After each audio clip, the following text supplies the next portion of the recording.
Hey there gamers, I'm probably Senpai, and today we're going to be discussing everything you need to know to master Dreamlight Valley's newest board game known as Scramblecoin. Now, I don't know about you, but I love board games, so I have been totally obsessed with Scramblecoin, and I'm ready to share everything I've learned. By the end of this video, you'll understand several powerful strategies that will allow you to take control of the game right from the start. We'll accomplish this by explaining the key strengths and weaknesses of each of the Scramblecoin pieces and how to utilize them. Not only will I be breaking down all 30 Scramblecoin figurines, but I'll also be sharing insight into strategy, ranking, and team composition. By the end of this video, I'm hoping you'll have the confidence to consider yourself a Scramblecoin master. Of course, putting everything you need to know about Scramblecoin into just one video was quite a daunting task, so this video is rather long. Because of that, I've taken the liberty to break this video up into several easy-to-navigate chapters. If you're looking for specific information about figurines or strategy, or if you need to revisit the video to brush up on knowledge, these chapters should serve to make navigation much simpler. Before we get started, I'd like to mention that I'm a small full-time content creator, so pressing the like button on this video can make a tremendous difference for me. Consider subscribing for more Disney Dreamlight Valley and gaming content. If you would like to enjoy the expansion and multiplayer with friends, consider joining our Twitch community. I broadcast Disney Dreamlight Valley Monday through Friday, and you can find a link to my Twitch stream and Discord server in the video description down below. Now, with that out of the way, let's get started. We'll start today's tutorial by briefly discussing the mechanics and win conditions for Scramblecoin. Scramblecoin is a turn-based game in which you will always move first. The game ends when you and the AI opponent complete your 5th turn. The primary goal of Scramblecoin is to collect the coins on the board. Silver coins are worth 1 and gold coins are worth 3.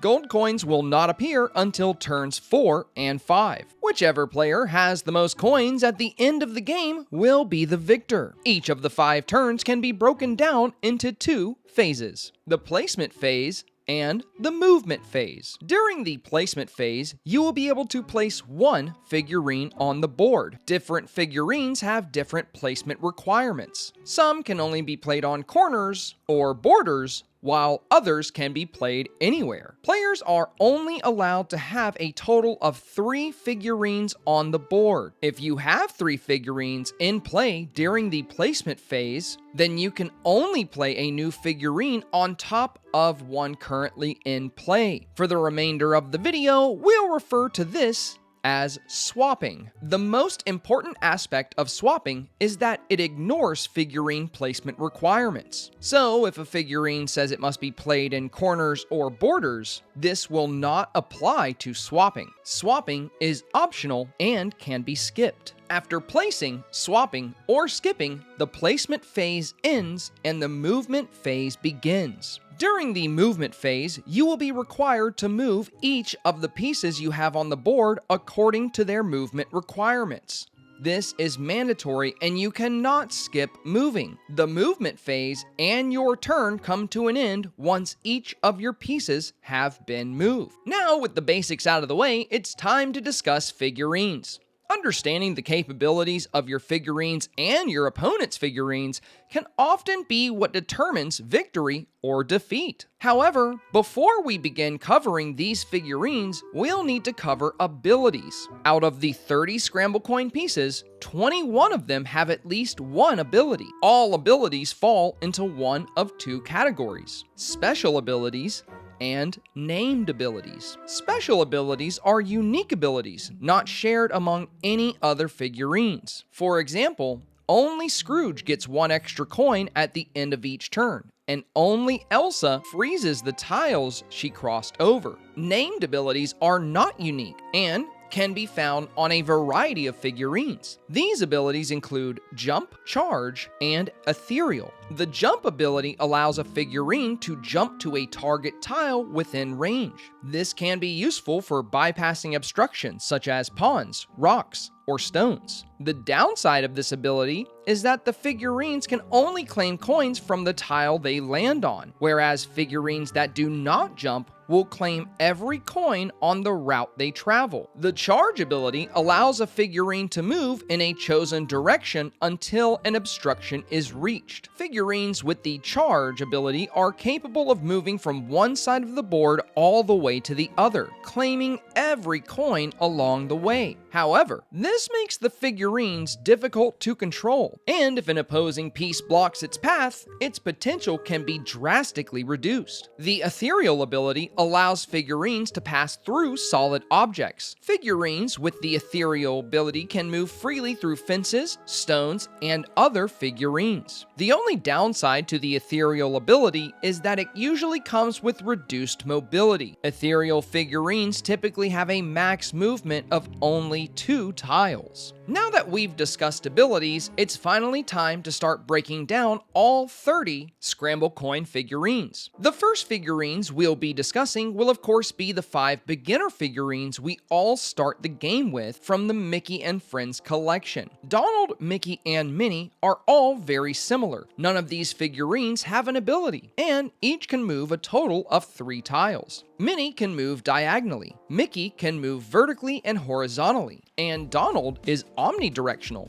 meaning he can do both. While Donald may be more flexible with his movement, he is far less flexible with his placement. When placing Mickey or Minnie on the board, they can start on any border tile, giving them a wide range of options, whereas Donald must start in one of the 4 corners. This is the cost of Donald's omnidirectional movement. Like Donald, Goofy is also omnidirectional, can move 3 spaces, and must be played on a corner tile. However, Goofy carries the Jump ability. When an omnidirectional figurine has Jump, it can leap to any place within a radius of 3 tiles. That gives the figurine impressive mobility, forming a 7 by 7 tile grid with Goofy at its center. Goofy can jump to any one tile within this grid. The downside is that Goofy can only claim the contents of 1 tile per turn. This is why Goofy is best used as a trump card in the 4th or 5th turn of the game. Remember, swapping figurines ignores placement requirements. If you have a figurine near the center of the board and they can't reach a gold coin due to movement limitations, you could swap them with Goofy during your placement phase. This allows you to not only claim a gold coin you were likely going to miss out on, but you will also deprive your opponent of claiming that very same gold coin on their next turn. Out of the Mickey and Friends collection, Scrooge has the lowest mobility. He is omnidirectional, but he can only move a total of 2 tiles, and he must start in corners. However, Scrooge easily makes up for these shortcomings with his special ability. Scrooge's ability gives you 1 bonus coin at the end of each turn. When played properly, Scrooge can easily net you 2 to 3 coins each turn he's in play. Of course, Scrooge's downside would be his limited mobility. Next up, we'll discuss the 5 figurines from the Lion King collection. This includes Nala, Pumbaa, Rafiki, Scar, and Simba. Nala and Simba are very similar. They both have the ability to jump, but with a bit of a twist. Both Nala and Simba are the only figurines who can execute 2 separate jumps in the same movement action. This allows them to claim coins from 2 separate tiles, whereas all other figurines with jump can only claim coins from 1 tile. However, these 2 jumps have a very limited range of only 2 tiles, and they are not omnidirectional. Nala can only jump diagonally, and Simba can only jump vertically or horizontally. Despite these restrictions, both of these pieces are incredibly capable, allowing for a good field of coverage while working around barriers such as stones and fences. Even better, both Simba and Nala can be played on any border and aren't limited to corners. This gives them both incredible flexibility and makes them viable early game or late game options. One of the few drawbacks to these figurines is that their moves moves can often be predictable due to their limited mobility options, and a wise player can cut off certain avenues of travel. Pumbaa is the first of our figurines on the list with more than one ability. Pumbaa has the ability Charge and a special ability. Pumbaa's special ability destroys all surrounding walls at the end of his movement. This special ability is a huge perk for a figurine with Charge, as the Charge ability is only limited by the obstructions blocking your path. Pumbaa also has flexible placement options and can be played early on in the game along any border tile. Unfortunately, Pumbaa is not omnidirectional and can only charge vertically or horizontally. This limits his flexibility and makes it quite easy for his opponents to block his path. Our next figurine is Scar, and he's certainly one of the most interesting pieces you'll experiment with. Scar cannot be played until the beginning of your third turn and must be played from corners. Scar has an omnidirectional jump of 4, giving him impressive range. But it's his unique ability that really sets him apart. Scar is the only figurine in the game that can finish his movement on the same tile as another figure. When this happens, the other figurine is removed from the board and returned to its player. That's right, instead of going for coins, Scar can go for blood.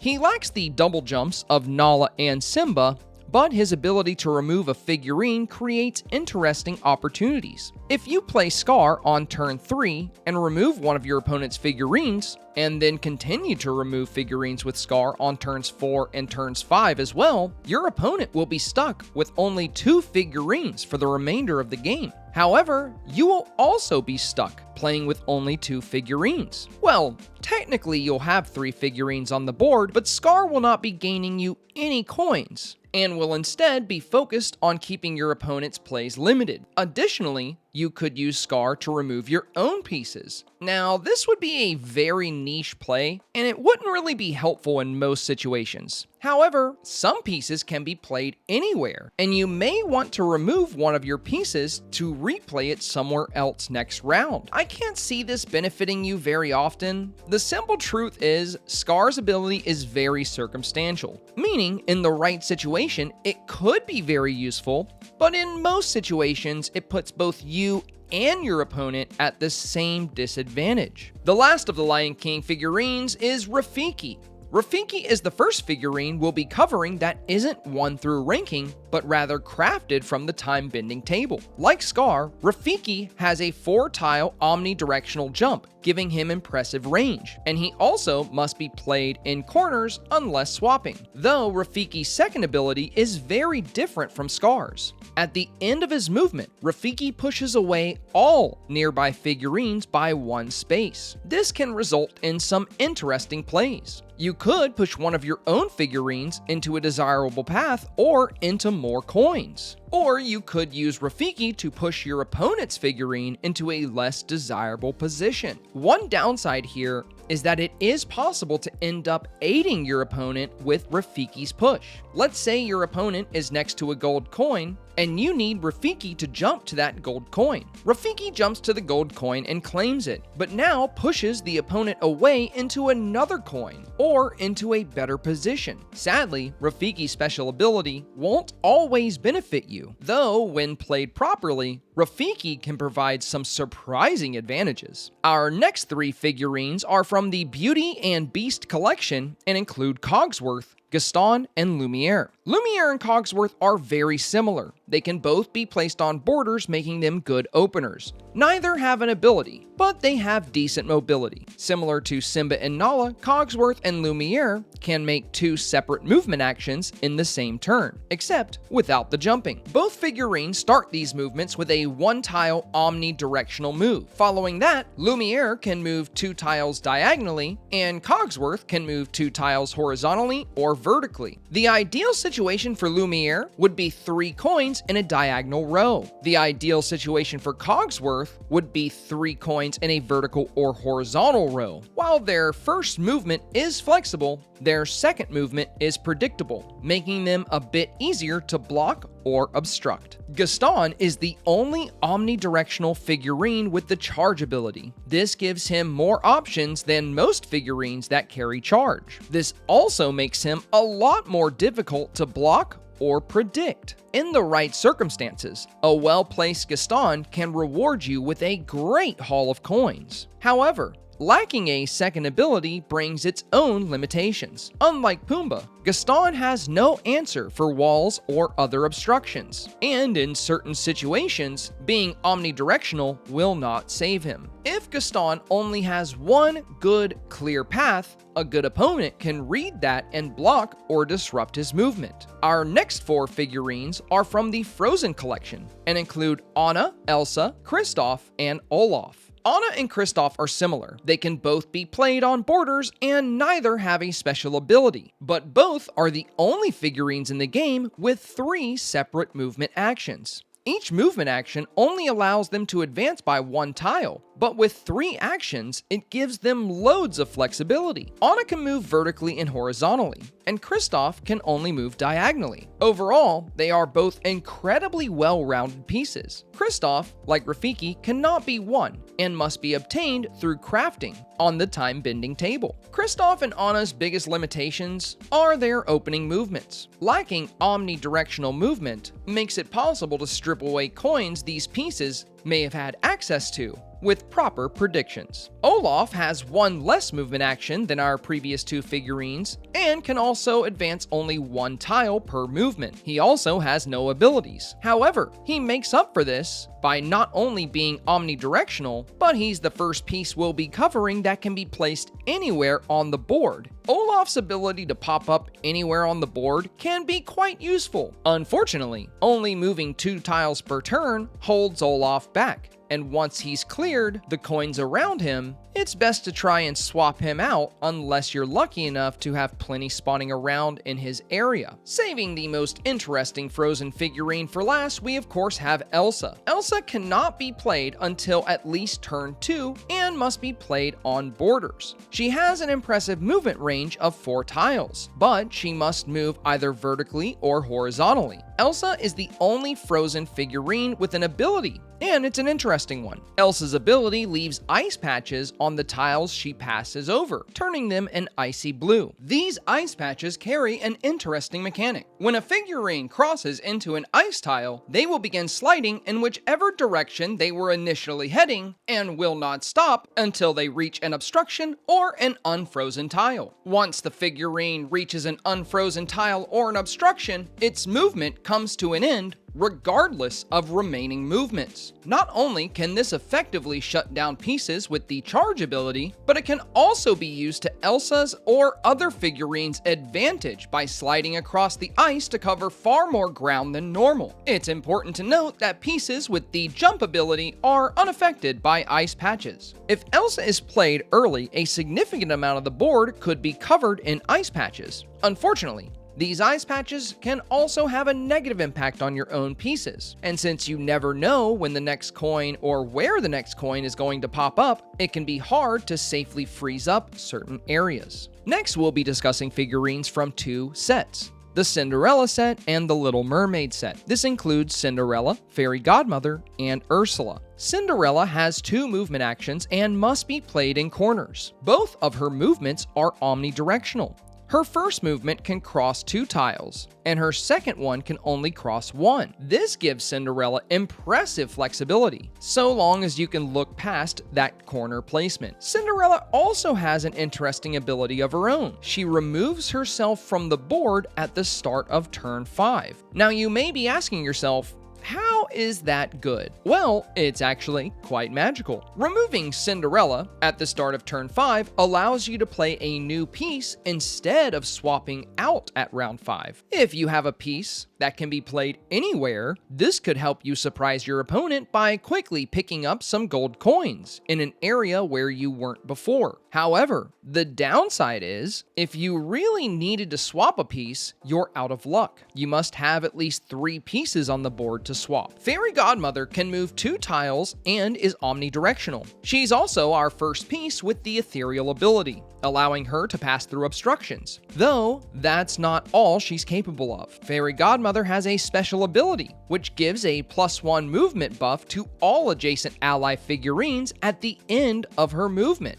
And this ability can be up to 3 times more effective when used on the right figurines. Fairy Godmother provides +1 movement to each movement the target figurine has. If you were to use Fairy Godmother's ability on a piece with 1 movement action like Ursula, Ursula would be able to move 3 tiles instead of 2. However, if you use Fairy Godmother's ability on a piece with 3 movement actions like Kristoff or Anna, each of their movement actions will have an increase of 1 tile. This means Fairy Godmother's movement buff gives Anna and Kristoff 3 times the additional movement. Because of this, I highly recommend pairing Fairy Godmother with any pieces that possess more than 1 movement action. The downside is her limited mobility. 2 tiles isn't much, and you won't find yourself giving out the movement buff all of the time. It takes a near perfect setup and scenario, but when it does work, it's a real game changer. Ursula is almost completely identical to the Fairy Godmother, but with the reverse of her special ability. She can be placed anywhere, she's ethereal, she's omnidirectional, she moves 2 tiles, though Ursula's special ability is used against your opponent's pieces. Ursula gives a -1 movement debuff to each adjacent opponent figure. For the most part, she shares the exact same advantages and disadvantages as Fairy Godmother. Our next pair of figurines is from the Tangled collection and includes Flynn and Rapunzel. Both of these figurines have some interesting similarities. They can both be placed anywhere on the board, and they both have their own unique special abilities. They're also both omnidirectional. The downside, they can both only move 1 tile. Though before you count them out, let's check out their abilities. Flynn's ability places a coin on his previous tile at the end of his movement. This can be used to set your next piece up for success. However, this could backfire and an opposing figurine could end up claiming this coin. Rapunzel's ability is far superior to Flynn's. Not only will Rapunzel claim the coin on the tile she moves to, but she will also claim up to 3 additional coins from tiles adjacent to her. Unfortunately, Rapunzel can't be played until turn 3. With all of this in mind, the very clear downside to both of these pieces is of course the limited movement potential. This is why I recommend utilizing figurines like Forky or Cinderella with Rapunzel. Once these pieces remove themselves from play, you can take advantage of Rapunzel's anywhere placement. Our next 2 figurines are from the Wally collection. Wally can be played on any border and has the charge ability, but can only move horizontal and vertical. To make up for this, Wally carries a special ability as well. At the end of his movement, Wally pushes all nearby figurines away by 1 tile. Just like we saw with Rafiki, this can impact your figurines and your opponent's figurines. However, due to Wally's charge ability, he lacks the control and precision of Rafiki's jump. That said, charging can gain far more coins than jumping when the circumstances are right. As with most charging pieces, Wally's greatest weakness is his predictability. A good opponent can easily block Wally's preferred path. Now let's talk about one of my favorite figurines, Eve. Eve can't be played until turn 2. She must be played in corners and she has the jump ability. So, what makes her so good? Well, she has an 8-tile omnidirectional jump, which means she can jump to any one space on the board, no matter where she's located. If you save Eve for turn 4 or turn 5, you can claim literally any 1 gold coin that's out of your reach. If there are multiple gold coins, you can prioritize those within reach of your opponent's figurines. Eve's one downside is that she'll only be able to claim 1 tile per turn, so she's not as viable in the early game and not always necessary in the late game. Next up is Remy, the only figure in the Ratatouille collection. Remy can't be played until the 2nd turn. He has no abilities and can only move diagonally. On top of that, Remy must be played on borders. However, Remy makes up for these shortcomings with his impressive mobility. Remy has 2 separate movement actions, each allowing him to move 1 to 2 tiles. This makes Remy remarkably flexible. in terms of moving across the board. Remy can easily navigate opposing pieces and other obstructions. Remy's underlying weakness is that his options and mobility become severely limited when he is near borders or obstructions. Without the ability to jump, he can get boxed in by opposing or friendly figurines. Stitch is next up and is the only figurine in the Lilo & Stitch collection. Stitch is a rather well-rounded piece. Stitch can move up to 3 spaces vertically or horizontally and can be played anywhere on the board. Stitch's best quality is his special ability, and he's one of only 3 figures that can destroy obstacles on the board. Stitch's ability allows him to pass through walls and destroy them. However, your opponent may also benefit from any walls destroyed, and Stitch's lack of diagonal movement can make his pathing predictable. Next up is Ralph from the Wreck-It Ralph collection, and he is our 3rd and final figurine with the ability to remove obstacles. Unlike Stitch, Ralph cannot be placed anywhere on the board and must be placed along borders. However, Ralph's movement is identical to that of Stitch's, 3 spaces horizontal or vertical. Ralph's ability destroys all surrounding obstacles at the end of his movement. While Stitch and Pumbaa can only destroy walls, Ralph is the only figurine in the game that can destroy walls, stones, and pawns, making him incredibly destructive. If your preferred team doesn't have any pieces with jump or ethereal, Ralph's destruction could be a great solution. With all that said, his weaknesses are similar to those of Stitch. His pathing is predictable, and the destroyed obstacles may benefit your opponent as well. These next 2 figurines are the last of the craftable options from the time-bending table. Merlin from the Sword in the Stone collection, and Forky, who is surprisingly the only figurine from the Toy Story collection. Forky is an interesting piece. He can be played anywhere on the board and has an omnidirectional movement of up to 2 tiles. His ability states, at the end of the turn, he removes himself from the board and cannot be played anymore. If you're wondering how that could be useful, allow me to explain. If you play Forky on turn 3, you can play him anywhere you want and scoop up 2 quick coins. Now, usually, at the start of turn 4, you would have to swap in the next figurine since you already have 3 figurines on the board, but not in this case. Since Forky removed himself, you can now play a figurine naturally, and many figurines have the ability to be placed anywhere. This can be incredibly helpful on turns 4 and 5 when the gold coins begin to spawn. Of course, Forky's drawback is his low movement count and the simple fact that he can only be utilized once. Merlin is a late game figurine, and he cannot be played at all until turn 4. This typically means you need to swap him in with someone else. However, by using the Forky strategy we just discussed, you could take advantage of Merlin's anywhere placement. Merlin has an omnidirectional movement of 2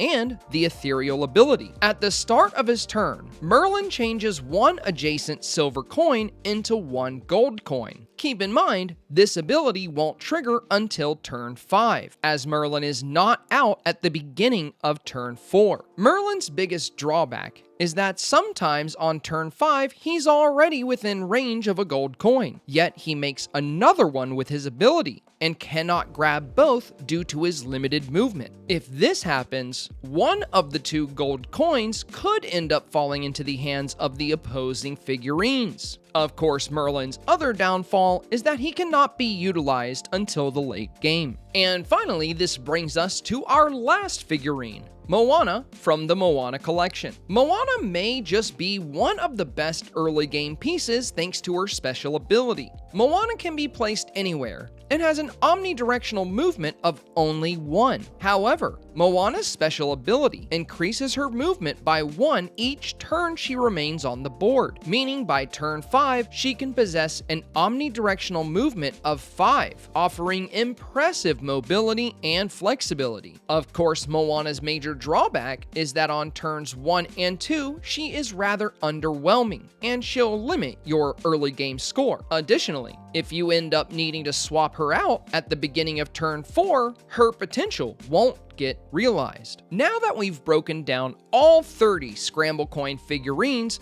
we're finally ready to talk strategy. We'll be breaking this portion of the video into two segments: early game strategy and late game strategy. In the early game, the stakes are much lower, but that doesn't mean you can make mistakes. Many games come down to a difference of 1 or 2 coins. So, launching the right opening move can be the difference between victory and defeat. When placing and moving your figurines on turn 1, it's best to collect a minimum of 2 coins. Additionally, you want to always be thinking 1 turn ahead. Before you place your figurine and execute its movement, consider where that movement will end. Try to make sure your figurine's turn ends with at least 1 more coin within reach of their second turn. Be aware of your opponent's figurines and capabilities. If you see 3 coins in a row by a corner and your opponent has Donald, they may end up claiming all 3 coins on turn 1. Try to visualize plays like that before they happen so you can disrupt them. In the earlier rounds, it's best to try and target clusters of coins to prevent your opponent from taking advantage of them. Many players think playing Scrooge on turn 1 is always the ideal play because he gets 1 extra coin per turn. However,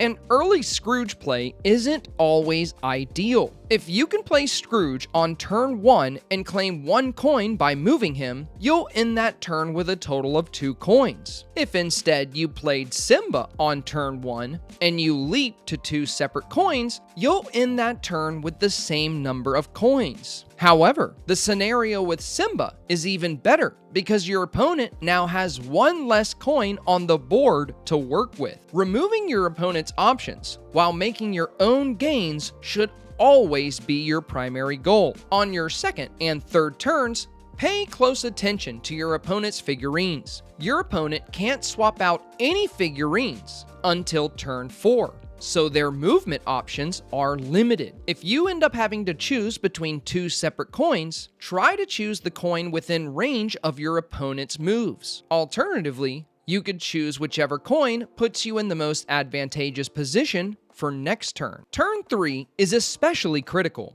It's the last turn before the gold coins begin spawning in, and these coins often decide the game. It's best to have all 3 of your figurines somewhat spread out by the end of the turn. This isn't always possible, but if you can claim coins and put some space between your figurines, it will give you more options and flexibility during the late game stages. The late game consists of the final 2 turns: Turn 4 and Turn 5. If you've managed to spread your team out by the end of Turn 3, then you should be rather flexible on Turn 4. This is where pieces like Goofy, Rafiki, or Eve can come in extremely handy. If you're fortunate, you may be able to claim all the gold coins on the board without swapping. However, if a gold coin is out of range, swapping to a figurine with the jump ability is often the answer, and this is why you want to save these figurines for the late game. If at all possible, saving these figurines for turn 5 is ideal. If and when you find yourself unable to obtain a gold coin, consider all of your opponent's options. What figurines did they have on the board? What kind of reach do they have? Who could they swap to? Once you comb over these questions, look for solutions. Can you collect some silver coins while blocking their path? Can you somehow limit their options?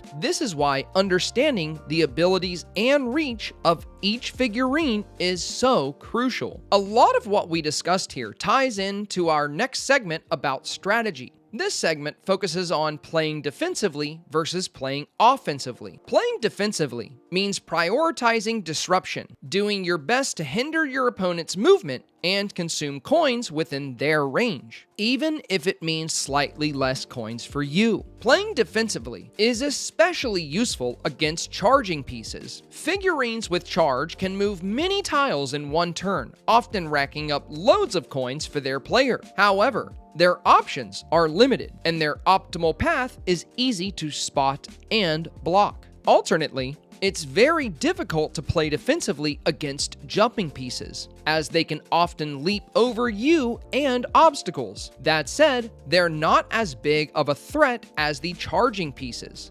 considering most jumping figurines can only claim one tile per turn. Playing offensively is the exact opposite of this approach. Disregard your opponent's movements and strategy and go for a blowout on points or coins. Prioritize whatever decision guarantees the highest payout in this turn or the next. If you're aggressive enough, it won't matter what your opponent's strategy is after you leave them in the dust. The absolute best way to play Scramblecoin is a mix and balance of these two playstyles, switching between the two seamlessly based on the needs of that individual match or turn. If you can master playing defensively and playing offensively, then you can master Scramblecoin. These strategies and playstyles can all be effective, but without good team composition, you'll have a difficult time pulling them off. So now, let's touch on team composition and board composition. The reason we're focusing on both in this chapter is because the two often go hand in hand. A team that plays well on one board may not necessarily play well on another board, and vice versa. For example, Charge can take advantage of a more open board, while boards with more obstacles may be better suited for double jumpers like Simba and Nala. You could also add destructive figurines like Stitch, Ralph, or Pumbaa to your team if a board's composition looks too cluttered for your liking. When it comes to building a good team, you want to use figurines that complement each other and cover a wide variety of scenarios. In the previous chapters, we covered all of the figurines and their abilities. We also discussed what some good matchups were, like Forky and Merlin, Cinderella and Fairy Godmother, Ralph and Gaston, or Simba and Nala. You'll also want to be sure you have your team's flow figured out. Who are your early game options and who are your late game options? Like we discussed, pieces like Eve with incredible range can be extremely clutch in the late game, but aren't very beneficial in the early game. You'll want at least one or two pieces dedicated to late game success, while the rest are versatile and flexible for the early to mid game rounds. If you're still stuck with the Mickey and Friends beginner team, don't worry. I have some advice that will help you assemble a stronger team in no time. If you can, start off by crafting Rafiki and replacing Goofy. Rafiki's jump is far more powerful, and he has his second ability. You can also craft Kristoff to replace Minnie Mouse as your diagonal support. Kristoff moves the same amount of tiles as Minnie, but has 3 times her flexibility. You could also consider crafting the Merlin and Forky combo as well, but I believe Rafiki and Kristoff are far more necessary. If you're still struggling after updating your team, just focus on playing Goofy each day. He's the easiest opponent because he only has Goofies on his team, and they can all only claim 1 coin per turn. As you rank up against Goofy, you'll start unlocking better figurines. You can also take on Gaston. Since all of his pieces are the same, he's rather predictable, though Gaston can be a bit tougher than Goofy. All of his figurines are omnidirectional charge pieces. With that in mind, this actually makes Gaston one of the best villagers to play against to practice playing defensively. If you can properly play defensive against Gaston and limit his options, he's rather easy to take down. Additionally, here's a list of 19 villagers and their teams. Since we covered all 30 figurines, you should be able to determine which teams are a threat and which teams are not. And if you're trying to rank up, don't forget to play against those with the Scramblecoin bonus. Villagers with this bonus reward you with 6 points per victory, 4 points for a draw, and 2 points for a loss. If you find yourself struggling to build a balanced team, just consider the strengths and weaknesses of the figurines you're choosing. My preferred team is rather simple, so we'll use it as an example. Keep in mind, this is one of many good teams, and this is not the only team I use. I often change my team up to experiment with new pieces or address board composition. The reason this is my preferred team is because it's well-rounded, balanced, and capable of winning regardless of board composition. This team consists of Scrooge, Simba, Nala, Remy, and Eve. Scrooge, Simba, and Nala are all fantastic openers, often collecting 2 coins each turn while removing my opponent's options. Simba and Nala easily overcome obstacles and provide amazing flexibility under differing board conditions. Since Nala can only move diagonally, Remy is a great teammate for her. If I play Nala on the white tiles, I'll typically play Remy on the brown tiles. This allows these 2 figurines to cover almost all diagonal options. Scrooge is an ideal play when options are limited, as his constant flow of income helps to cushion defensive plays. Eve is of course there for the late game, often being swapped in for turn 4 or turn 5. Eve's ability to leap to any spot on the board can deprive my opponent of their coveted gold coins and further increase my score. Overall, the team works really well together and is capable of both offensive and defensive approaches. Now, with all of that said, you definitely don't have to use this team. In fact, I encourage you not to. It's best to find a team and an approach that suits you and your playstyle. If you experiment with enough of the figurines and team builds, you'll know your go-to team when you find it. Playing with a team you're comfortable with is a sure path to victory, so long as that team is well balanced. And now for one final word of advice. If you want to become a Scramblecoin master, then you must accept that Scramblecoin is a game of both luck and skill. When you're first starting out, Scramblecoin can be difficult and frustrating, especially when the odds seem to favor the AI. Do not let that bother you. The more you progress, the better you and your team become, and eventually, not even bad luck will be able to stop you. And that, my friend, is what it means to become a Scramblecoin master. So there you have it, my friends. Now you know everything there is to know about Scramblecoin. All that's left is to hit max rank and unlock all of the pieces for yourself. I sincerely hope you enjoyed today's video because oh my god, so much time went into this. So if you did enjoy it, do me a very big favor and hit that thumbs up to help more gamers find this video and become Scramblecoin masters themselves. Consider subscribing for more Disney Dreamlight Valley and gaming content. If you would like to catch more of my content, you can come watch me live Monday through Friday on my Twitch channel, where I always play Disney Dreamlight Valley. Lately, we've been having a ton of fun with the Rift in Time expansion. If you're looking for other players to enjoy multiplayer with, consider joining my Discord community. I'll leave the links to both my Twitch and my Discord server in the video description down below. As always, thank you so much for your time today, and good luck becoming a Scramblecoin master.